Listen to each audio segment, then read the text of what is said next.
네, 안녕하세요. 자유사랑입니다. 감사합니다. 엘림학당을 만드는데 여러 가지로 동참해 주시고 또 후원해 주시고 기도해 주시고 하신 모든 분들께 진심으로 감사를 드립니다. 잘 만들어서 자주 모여서 마음껏 공부할 수 있는, 마음껏 배워주고 또 배우고 할 수 있는 그런 공간이 되도록 하겠습니다. 오늘은 이제 줄기세포에 대한 공부 중에서 줄기세포의 근원이 무엇인가 이것을 한번 공부해 보려고 해요.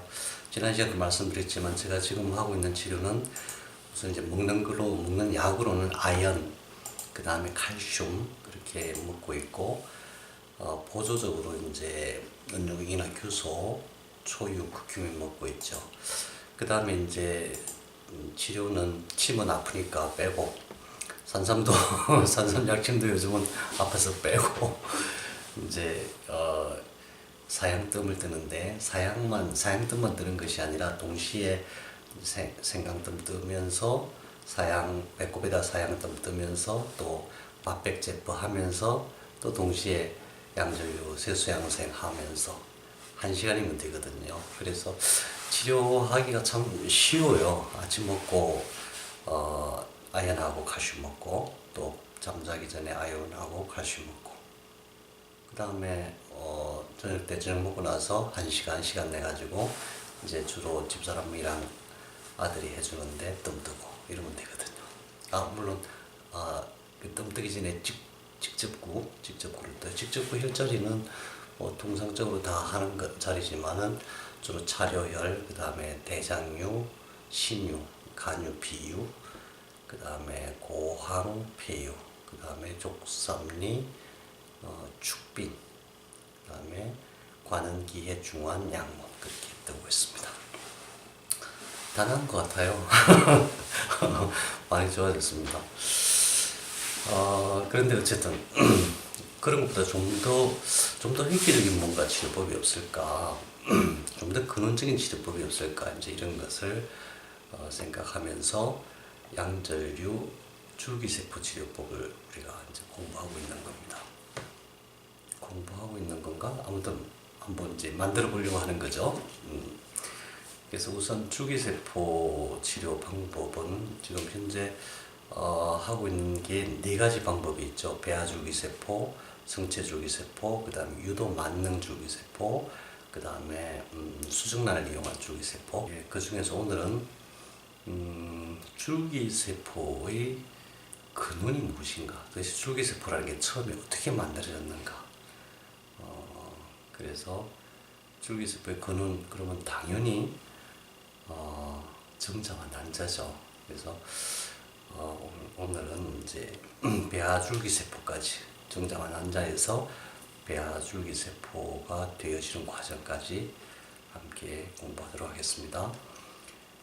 배아줄기세포 치료는 이제 황우석 박사님 때문에 많이 알려져 있죠.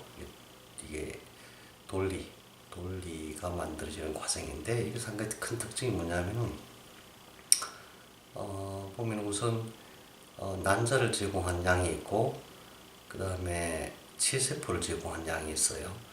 난자에서 난자 핵을 빼고 거기다가 다른 양의 치세포를 난자에 주입한 다음에, 희한하죠? Direct Current Pulse, 직류전기를 흘려줘요. 그러면 이게 분열을 시작해요. 그래서 배아가 돼가지고 나중에 난자를 제공한 그 양의 작품 속에서 돌리가 탄생을 하는 거죠. 근데 이제 이것을 치료에 응용하는 방법은 똑같은 방식이죠. 수정란이 계속 분열을 하잖아요. 그러면은 모를라, 그러니까 상실배죠. 상실배. 그러니까 분열을 해서 가득 찬 상태. 그 다음 단계에서 공간을 툭 만들고는 내세포 괴를 형성해요. 그 세포를 채취해가지고 배양해서 줄기세포 사용하는 방식이죠. 황우석 박사는 공식적으로는 이제 성공하지 못한 걸로 되어 있지만은 사실은 뭐 여러 가지 사정이 있었던 것 같아요. 근데 이제 몇 년, 황우석 박사 그렇게 되고 나서 몇 년 있다가 미국에서 성공했다는 그런 발표가 있었습니다. 안타깝죠? 자, 그래서 우선 정자가 무엇이고 난자가 무엇인가 이것을 한번 생각해 보겠습니다. 자, 정자와 난자의 크기를 보면은 정자는 굉장히 작아요. 0.005mm, 5마이크로미터니까 0.005mm. 그 다음에 난자는 200마이크로미터니까 0.2mm. 예. 우선 정자를 보면은 정자도 난자도 모두 감수 분열을 하죠. 감수 분열이라고 하는 것은 염색체 내에 있는 염색체 내에 23쌍의 46개 유전자가 있잖아요. 그런데 정자가 만들어질 때 원래는 그냥 일반 세포하고 똑같이 생겼어요. 근데 그것이 두 번 분열하면서 염색체 수가 46개가 아니라 23개로 반쪽짜리 염색체를 가지고 있는 세포로 변하는 거예요. 왜 그럴까요? 난자도 마찬가지거든요. 난자도 두 번 세포가 분열하는 과정에서 염색체 수가 절반으로 줄어요. 결국 정자와 난자가 합쳐져서 하나의 완전한 세포가 되기 위해서 스스로 감수 분열을 한다고 볼 수도 있지만은 더 큰 이유는 우리가 이제 세포가 우리 몸속에서 하나의 세포에서 70조 개로 분열을 하잖아요. 그 과정에서 계속 염색체가 복사돼 가지고 카피돼 가지고 계속 분열을 하는 과정에서 염색체가 손상 입을 수가 있거든요. 손상 받는 경우가 아주 허다하대요. 그랬을 때 유전자 재조합이라는 과정을 통해서 회복을 하거든요. 유전자 재조합 과정에서 자, 예를 들어서 염색체 중에서 한 쌍이니까 하나가 손상을 입으면은 한 쌍이니까 상대방이 있잖아요. 그 상대방의 염색체 정보를 가지고 회복을 시키는 거예요. 근데 희한하게도 이게 부계에서 온, 다시 말해서 아빠의 염색체가 손상을 입으면은 엄마의 염색체로 회복을 시키고 엄마의 염색체가 손상을 입으면은 아빠의 염색체가 회복을 시키는 거죠. 그러니까 우리 몸속에 있는 모든 세포의 염색체는 한 쌍으로 되어 있는데 그 중에 하나는 아빠 거, 하나는 엄마 거예요. 우리 몸은 전부 아빠, 엄마한테서 온 거예요. 아빠하고 엄마하고 왜 똑같지 않아?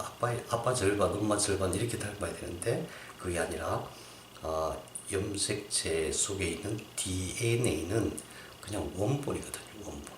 원본을 가지고 굉장히 다양하게 조립을 하기 때문에 굉장히 다양성이 생기는 거죠. 어쨌든 정자와 난자는 감수 분열을 한다. 감수 분열을 하는 이유는 나중에 유전자 재조합이라는 과정을 통해서 손상된 염색체를 회복시키기 위해서 그렇게 한다. 그런데 정자를 한번 보세요. 이게 이제 정자의 실물 사진이에요. 이 끝에는 실물 사진인데 이제 아까 그 사진을 보시면 그 끝에 정자는 굉장히 날렵하게 생겼죠. 원래는 그냥 평범한 세포의 모양이었어요. 그런데 그것이 정자로 성숙되어지는 과정에서 스스로 날렵하게 몸체를 다이어트하고 그 다음에 끝에는 첨체라고 하는 엔자임 효소를 딱 붙여요. 효소를 왜 그렇죠? 정자가 나중에 난자를 만났을 때 난자의 막 투명대 또 남모세포 이런 것들을 뚫고 들어가야 되기 때문에 효소를 딱 정착을 하는 거죠. 그 다음에 꼬리를 쫙 내가지고 꼬리에는 미토콘드리아를 감아요.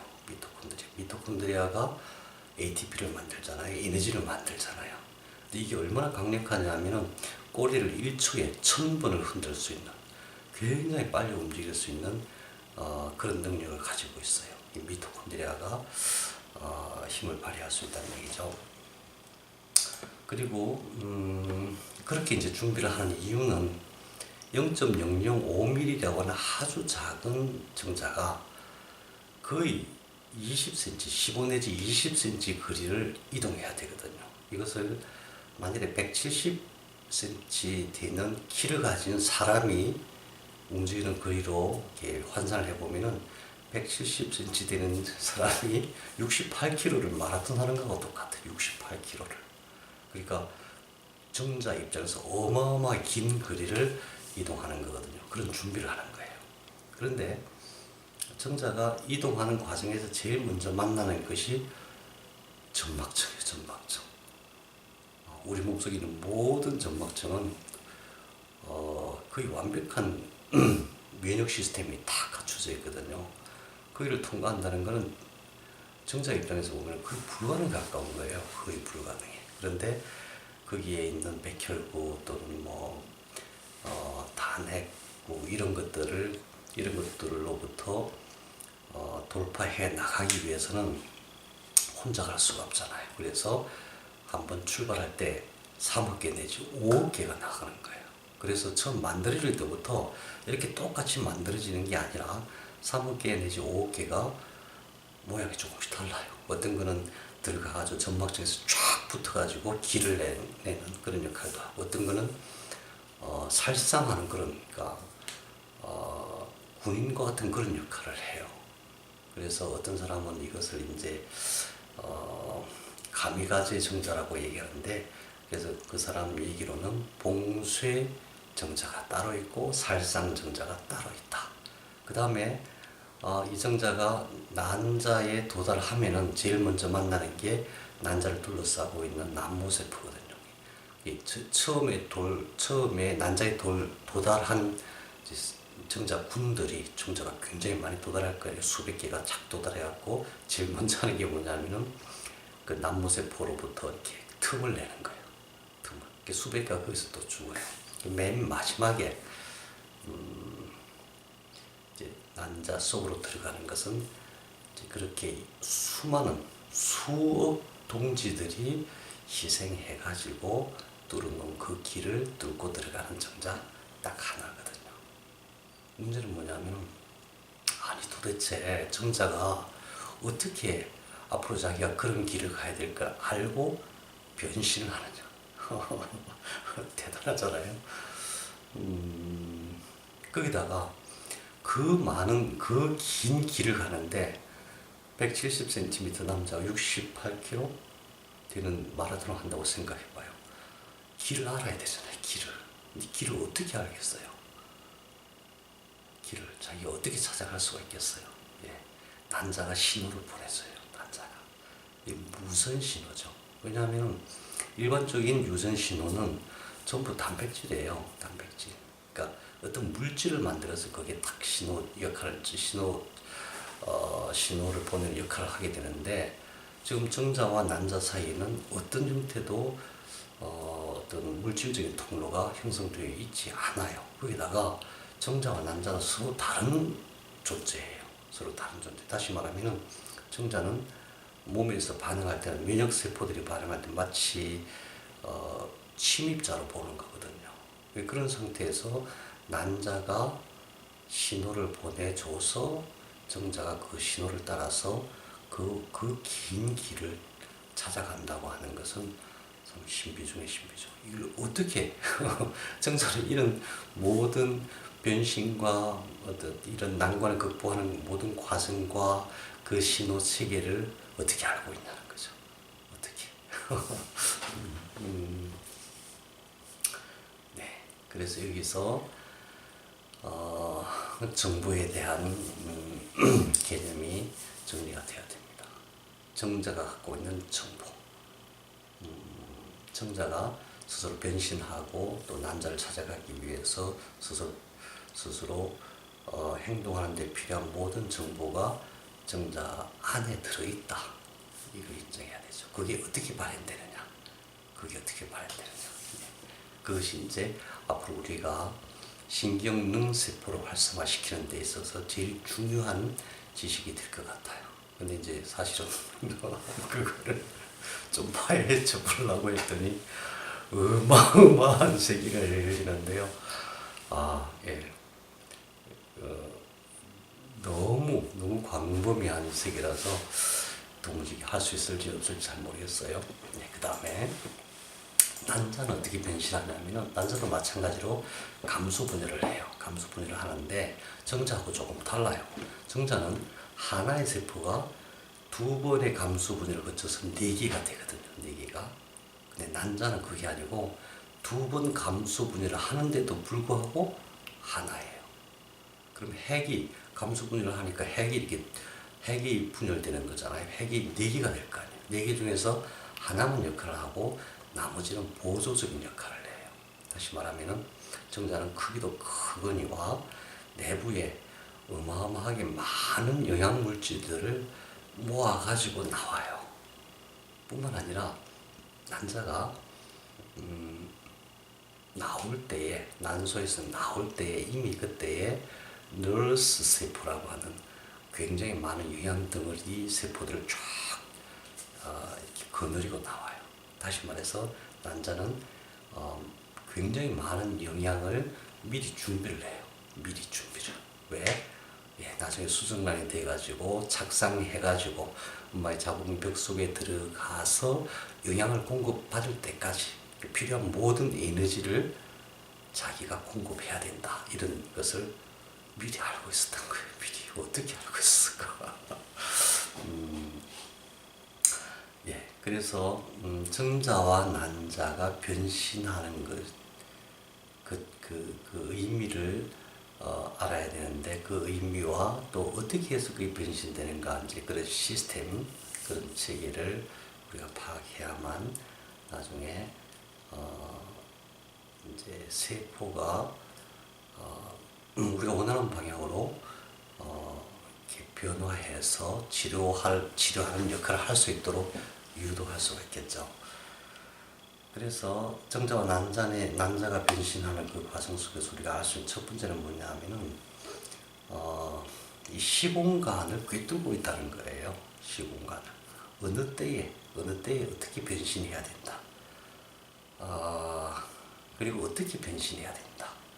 또 정자 같은 경우는 공간 이동을 해야 된다. 거기에 극복해야 될 난관이 어마어마하다. 그래서 어마어마한 동지들을 모으고 각 그 동지들이 서로 역할 분담을 하고 그래서 최종적으로 하나의 정자가 난자에 도착할 수 있도록 나머지는 전체적으로 도우미 역할을 한다는 거죠. 그 과정에서 그렇게 변신하게 하는 것은 그거는 사실은 원론적으로 명확해 모든 생물학의 그 도구마 이론은 가장 주된 이론은 뭐냐면은 DNA에 있는 원본 정보를 RNA가 전사해서 리보솜에서 단백질을 합성한다는 얘기죠. 그래서 그 단백질이 결국 약이 되기도 하고 유전 신호가 되기도 하고 우리 몸속에 일어나는 모든 현상은 DNA에 있는 정보를 RNA가 전사해서 만들어낸 단백질의 역할이라고 해도 과언이 아니죠. 그럼 그 단백질 속에 뭐가 있느냐? 그 단백질 속에는 DNA의 정보가 들어가 있는 거예요. DNA 정보. 다시 말하면은 DNA가 단백질 속에 들어가 있는데 그 들어가 있는 형태가 DNA는 2차원 구조거든요. 근데 단백질에 들어가 있는 것은 3차원 구조예요. 3차원 구조로서 어떤 역할을 한다는 거죠. 그래서 정자의 관심은 뭐냐 하면 우선 숫자가 많아야 돼요. 그래서 역할 분담을 한다는 것이고 난자의 관심은 지식고 무비에게 살리는 걱정. 어마어마하게 준비를 많이 하죠. 어마어마하게. 또 한 가지 중요한 것은 난자가 한 사람에게 나오는 숫자로 보면 약 400개 정도 돼요. 28일에 하나씩 배란이 되잖아요. 그런데 정자는 수억 개가 나오잖아요. 근데 한 번 나오고 많아요. 맨날 나오잖아요. 맨날. 아니 난자를 기준으로 본다면 한 사람 앞에 그러면 자녀를 400명을 가지라는 뜻이야? 아니 그게 잘 안 될 수도 있으니까 한 10배 더 많이 나온다고 치더라도 40명을 임신하는 뜻이야? 아니잖아요. 근데 왜 이렇게 많이 나올까? 정자를 기준으로 본다면은 맨날 그렇게 정자가 많이 생기지? 왜 이렇게 많이 생길까? 이게 임신의 용도만이 아니구나. 다른 기능이 있구나. 예. 그런 의미에서 원기의 개념으로 이렇게 또 재해석을 해봐야 되죠. 사실은 정자와 난자를 공부하는 데 있어서는 동양의학에서 말하는 정기신, 그 중에서 정, 거기에 대한 어떤 개념적인 연결이 굉장히 중요한 것 같아요. 왜냐하면 동양의학에서 가장 핵심적인 이론이 음양, 오행, 삼양, 삼음, 그 다음에 오장육부와 기항지부, 그 다음에 정기신. 그 중에서 제일 어려운 게 정기신이죠. 왜냐하면 자리가 별로 없어요. 아주 속 시원하게 풀어놓은 설명이 거의 없어요. 그런데 그 정의 개념을 수정 또는 정자와 난자의 개념에서, 정자와 난자의 특성에서 찾아 나가면은 정을 이해하는데 훨씬 더 쉽고 또 합리적인 것 같아요. 자, 그래서 우선 정자와 난자의 영상을 좀 보도록 하시겠습니다. 우선 정자가 난자를 찾아가는 과정.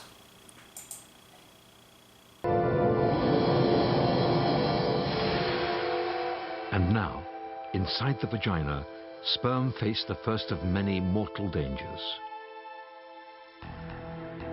The walls of a woman's vagina are coated in acid to protect her from infection by bacteria. But it's lethal to sperm. Within minutes, the walls are littered with the corpses of millions.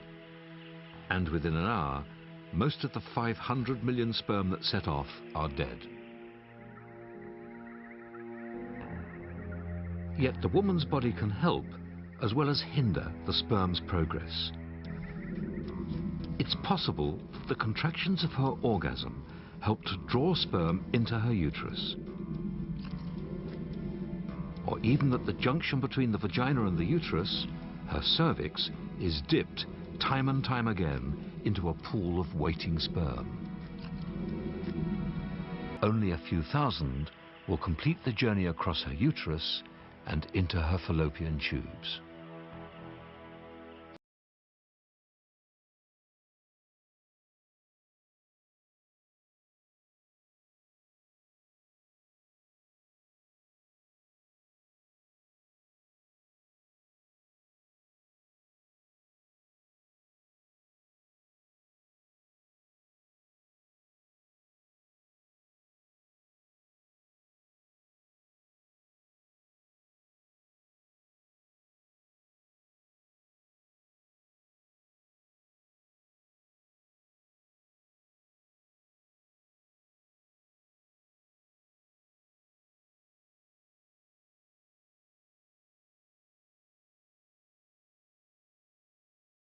네, BBC의 영상인데 정자와 난자의 그 활동을 보면서 우리가 초점을 맞춰야 될 부분은 도대체 이 작은 정자와 난자가 어떻게 그런 어마어마한 내지력과 변신과 또 적응의 능력을 가지고 있는가, 어떻게 그게 발현되는가 하는 거죠. 자, 그럼 수정이 됐어요. 수정이 되고 난 이후에 착상하는 과정까지를 일단 보시겠습니다. Inside the egg, the genetic information is gathered in two tiny balls. Details from Philippa are in one, and from Jeff in the other. In a moment, the information will fuse together. And the instant that happens, the unique inherited characteristics of a new life will be fixed. In fact, the chances of the fertilized egg surviving are far from certain. Some will do nothing, but just over half will do this. It makes a copy of itself and divides, again and again.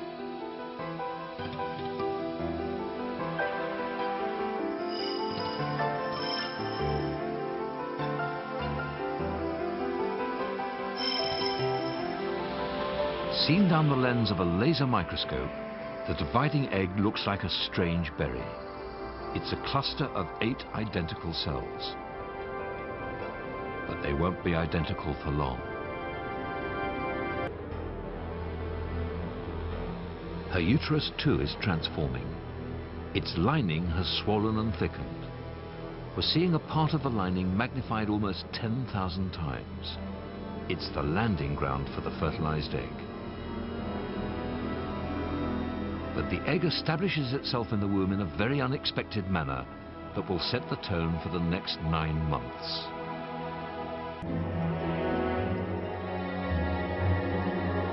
The cells of the embryo spread out as they divide and invade the mother's uterus. It's almost an aggressive attack.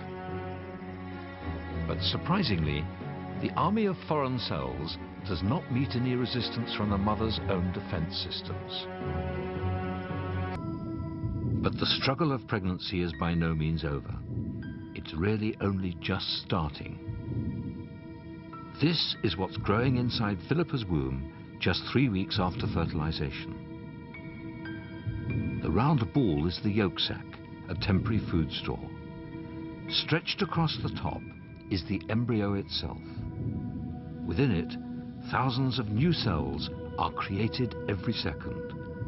And somehow, they are given instructions to where they fit in. This long column is the foundation of the nervous system and the brain.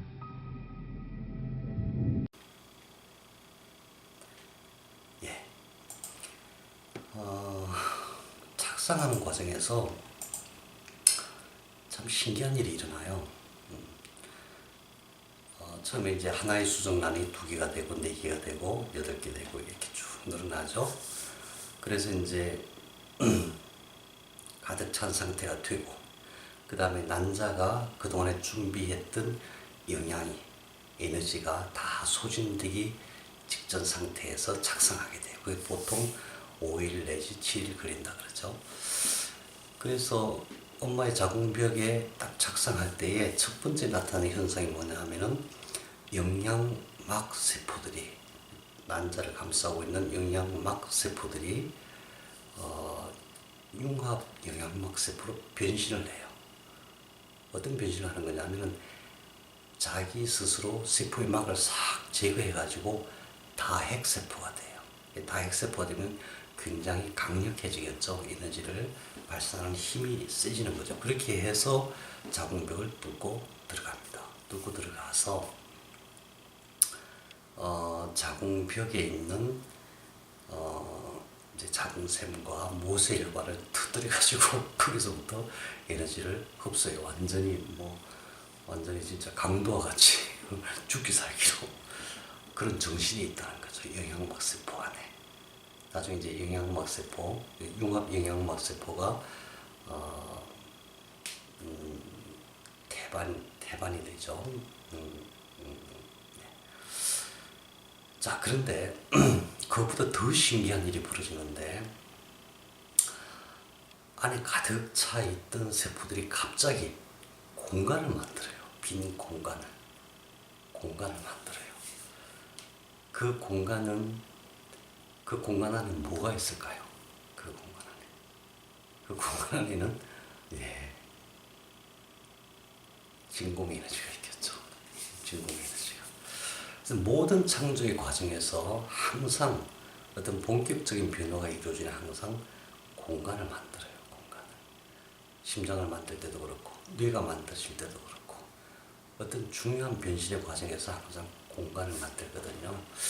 그래서 이 공간 에너지의 개념이 사실은 우리가 현대과학으로 잘 모르기 때문에 정확하게 그렇게 표현해낼 수는 없지만은 이 입체적인 공간을 만든다고 하는 것이 얼마나 중요한지. 그래서 저희들도 엘림 학당을 왜 그렇게 굳이 돈이 없어가지고 돈이 없어 그런 건 아니지만 어쨌든 비닐하우스 형태로 만들고 그냥 이렇게 누추한 모습으로 시작하느냐 하면은 그렇다고 무슨 뭐 어마어마한 어리어리한 그런 건물을 지을 필요는 없잖아요.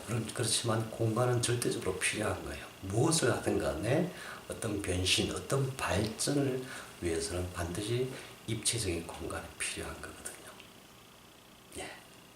공간을 만드는데 놀랍게도 공간을 만들고 나서도 세포들은 계속 분열을 하잖아요. 그래서 한쪽으로 몰려들어요. 한쪽으로. 그래서 위에 몰려들어 있는 이 모습이 바로 내세포 괴입니다. Inner Cell Mass. 물론 이제 임플란트 착상하기 전에 이런 형태가 되는데 이때에 이 세포들을 추출해가지고 그것을 배양해서 사용하는 것이 배아 줄기세포죠. 이 상태, 배아 줄기세포인 상태에서 한 가지 큰 특징이 뭐냐면은 주변에 융합 영양막 세포가 있어서 영양을 공급해준다. 그 다음에 공간 에너지를 가득 담은 공간이 있다. 이런 거거든요. 그 다음에 여기서 이제 사람이 몸이 되기 위해서 이제 두층 배합판으로 변신하고 그게 이제 3배역으로 변신한 다음에 본격적으로 몸을 만들기 시작하거든요. 그래서 제가 생각할 때는 이 인너셀 매스, 그러니까 배아 줄기 세포를 가지고 우리 몸을 치료하는 줄기세포 치료를 한다는 것은 굉장히 어렵다고 보여져요. 첫 번째는 뭐냐 하면은 그냥 세포를 추출해가지고 배양한다는 것이 그게 보통 일이 아닌 거죠. 왜냐하면은 이미 수정란이 되어져 가지고 몇 차례 변신을 했거든요. 변신을 한 상태에서 이 세포 하나하나가 어마어마한 예지력과 변신의 능력과 적응의 능력이 있잖아요. 그런데 그 환경과 완전히 다른 환경에서 배양이 될 수 있을까? 다시 말하면 거꾸로 얘기하면은 배아줄기세포가 내세포괴가 된 다음에 그 안에서 엄마의 자궁벽 속에서 변신할 수 있는 여러 가지 시공간의 어떤 조건들이 만들어져야만 이게 제대로 분화가 될 텐데 그런 조건을 만들어낼 수 있을까?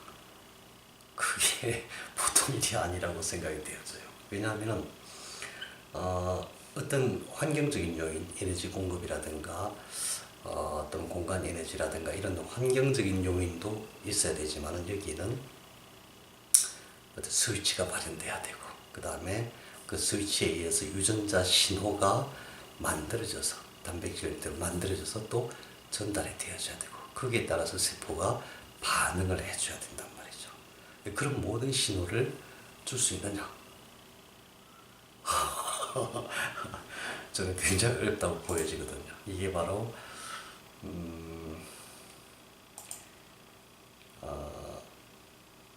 신호 체계입니다. 우리 몸 속에서 일어나는 그 유전 신호 시스템을 지금 한 2,000가지 정도 발견해가지고 연구를 하고 계시나 봐요. 근데 이 2,000가지, 지금까지 발견된 것만 가지고도 이것이 제대로 작동하게 한다는 것이 얼마나 어려운지 모르는데 이것보다 또 다른 변수가 있을 거란 말이에요. 완벽하게 내세포계, 배아줄기 세포를 제어할 수 있는 그런 완벽한 스위치 또 유전 신호 시스템을 갖추어서 그 배아줄기 세포에 그런 신호를 잘 주어서 배양해낼 수 있느냐 하는 것은 어마어마하게 어려운 일인 것 같은데 그것을 연구하고 있다는 것만 해도 참 대단한 일인 것 같아요. 사실은 사람이 세포에 대해서 그리 완벽하게 벌써 연구를 하고 있구나 하는 생각은 들지만은 그러나 그것이 특히 생명을 다루는 데 있어서는 이게 쉽지 않은 문제다. 그래서 배아줄기세포 치료법이나 유도 만능 줄기세포 치료법은 제가 생각할 때는 우리가 손댈 부분이 아닌 것 같다 이런 생각이 듭니다. 어쨌든 우선 오늘은 여기까지 하고 다음 시간에는 이것이 이제 어떻게 몸을 만들어지는가 하는 그 과정을 쭉 살펴보면서 신경능세포까지 공부하도록 하겠습니다.